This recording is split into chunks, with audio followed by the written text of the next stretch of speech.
Hey there friends, Nips again. Out here at the range today, doing a little bit of goofing around. It's the ending of a very busy Saturday, right up against the end of the day. Very little light left, but I wanted to do a really quick first look at a really cool gun that was just sent to me to do a review on and then send back, which is cool. I really like that. I definitely do want to get one of these for my collection now. But for now, I can do a review on it, and I don't have to shell out the money except for shipping charges to send it back to the owner.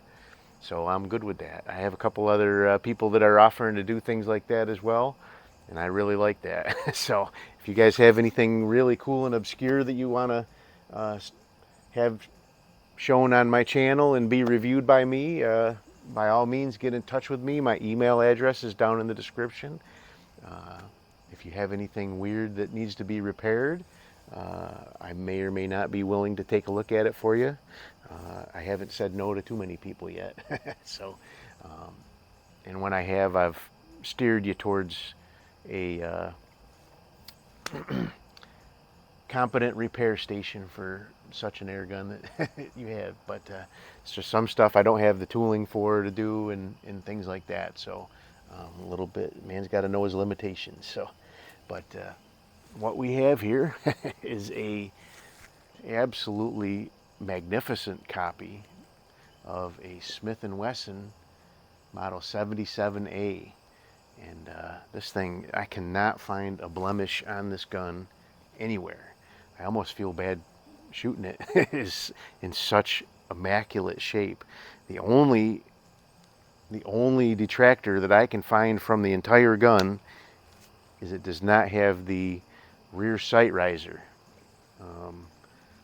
So I may have to look around and see if I can have one of those around, find one that'll be the right one for this gun and put it on for the owner before I send it back. So it is a 22 caliber. It looks like that's the only one that's the only caliber they offered this in. But it is a very cool gun. These were made between 1971 and 1978, according to the Blue Book of Airgun values. And this was made by Smith & Wesson Airgun Division in Springfield, Massachusetts, USA. And it says right there, model 77A and 22 caliber.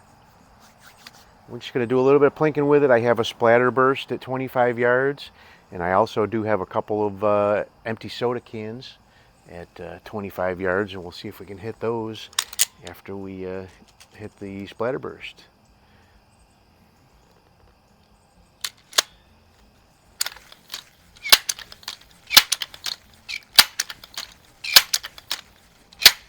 A few people commented about the long pumping stroke on this, and it is fairly long, but it is it's not any worse than the Seneca Dragonfly. Has definitely got a longer swing, but the C362 is pretty long, maybe not quite this long, but it all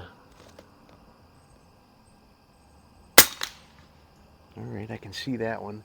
I was gonna, if I couldn't see, I was gonna break out these new binoculars I got. I gotta show you guys these real quick.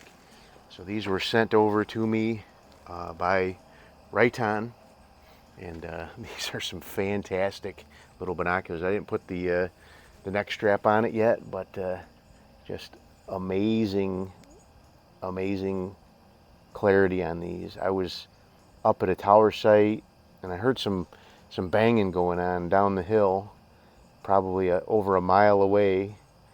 And turns out a construction crew was pounding in some stakes for a concrete form. And I was able to see what they were doing.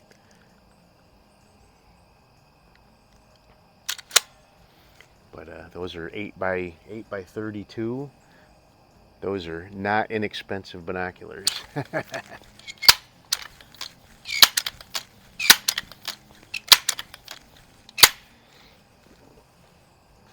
This will pump up to 10 pumps. We'll play around with that when we do a review on it back in the garage. Do the whole shot string of 2, 4, 5, 6, all the way up to 10 pumps. That one went over to the left just a little bit. This one does have a really neat, so it does have a very Crossman-esque receiver, but it doesn't have any bolt here. So you actually have to flip down the trigger guard like that, and that does the cocking and pulls back the pellet probe, and you load a pellet in there on top, and then you close the trigger guard back down, and now you can pump it. If you pump it without cocking, just like a lot of the old Crossmans and stuff, the air will just bleed through. The old Sheridans did the same thing.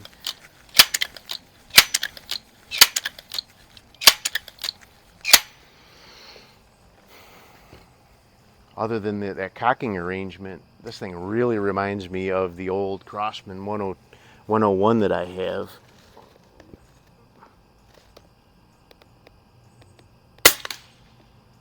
All right. That is not terrible for me with this kind of sighting arrangement. It's not terrible at all. Let's do one more on the splatterburst, and then we'll see if we can knock over those 3 cans. I didn't want to keep you too long on this video. I just wanted to give you guys a real quick look at this guy.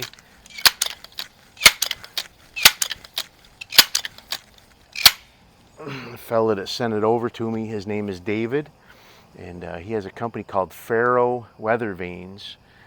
If you look that up, he makes some, I didn't realize exactly what that was. This thing has an automatic safety, which is probably the only thing I don't like about this gun. All right, that's not bad at all. I kept them all on that target. So let's go ahead and, so yeah, he makes some absolutely gorgeous, he has some kind of stock weather vanes that he does. They're all handcrafted copper and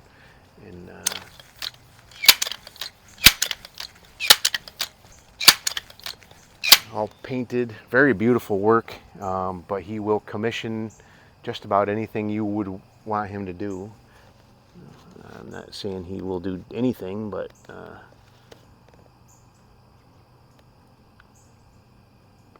oh, automatic safety got me again.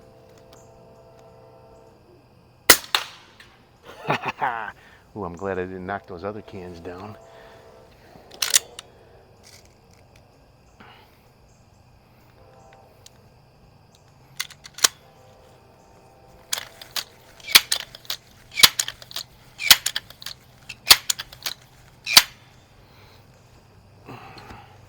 If and when I do find one of these, it will find a spot up there on the rack of fame behind me in my garage.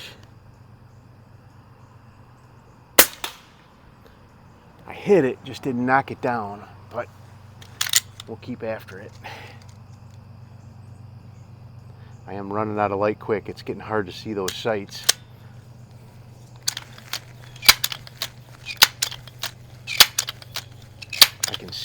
I can see the targets just fine downrange. It's just the black on black's really getting hard to line up here.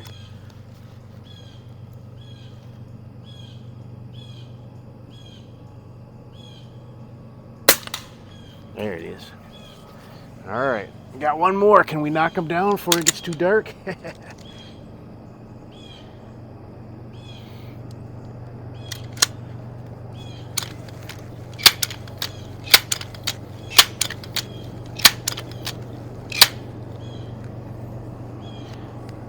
Go ahead and check out that Faro Weather Vanes. If you guys buy more stuff from him, he has more money. He can buy more cool guns and send them over to me to review for you guys. So it's a win-win-win.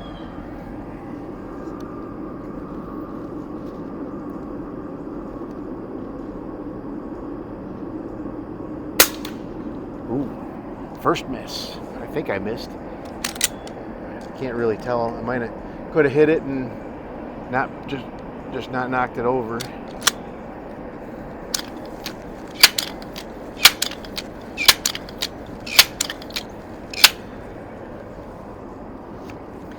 So I had a comment and I wanted to make a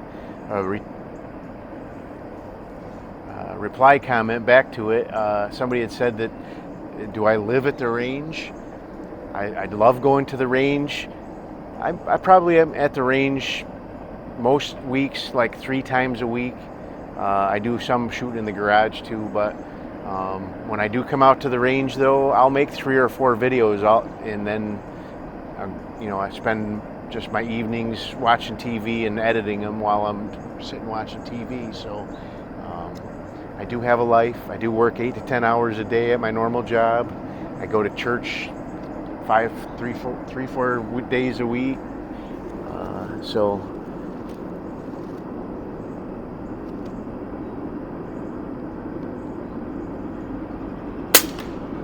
Ooh,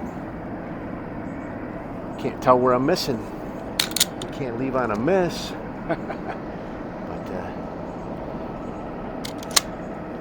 I usually have a bunch of videos in the hopper, and I can space them out so you're not seeing the same shirt every other day or the next day. So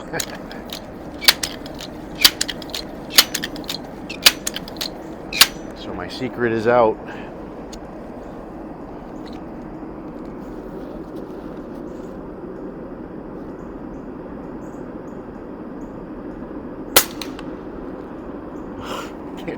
I'm hitting something down there, I just can't tell.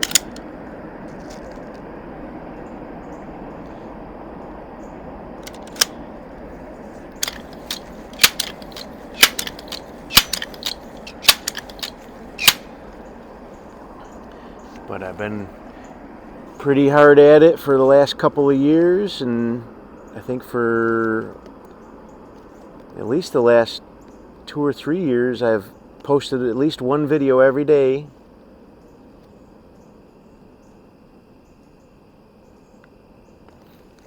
I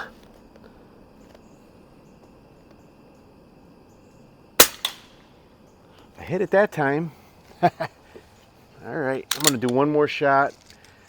Now that I've at least hit it, so I really would love to knock it down.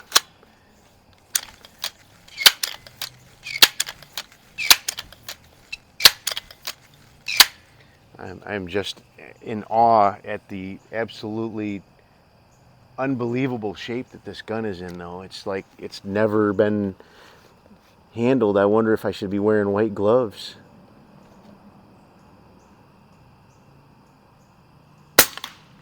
All right, I hit it once. I'm gonna give up. So anyway, there you go. Probably too dark to show you another flyby with it, but just an absolutely stunning, this is like, coming across that Corvette in the barn and just pulling the cover off, and it's got 10 miles, on the odometer or whatever. But so not quite that kind of a price tag, but it is kind of reminiscent of something like that. It's one of those barn finds that you just unbelievable. So I had, like, when I got my Colt Woodsman, it's a 1948 Colt Woodsman, and I really didn't know what they were. This was many years ago when I first got my pistol permit. I walked into the dealer and I was like, "What's that one? That's pretty cool." And he pulls it out and puts it on the.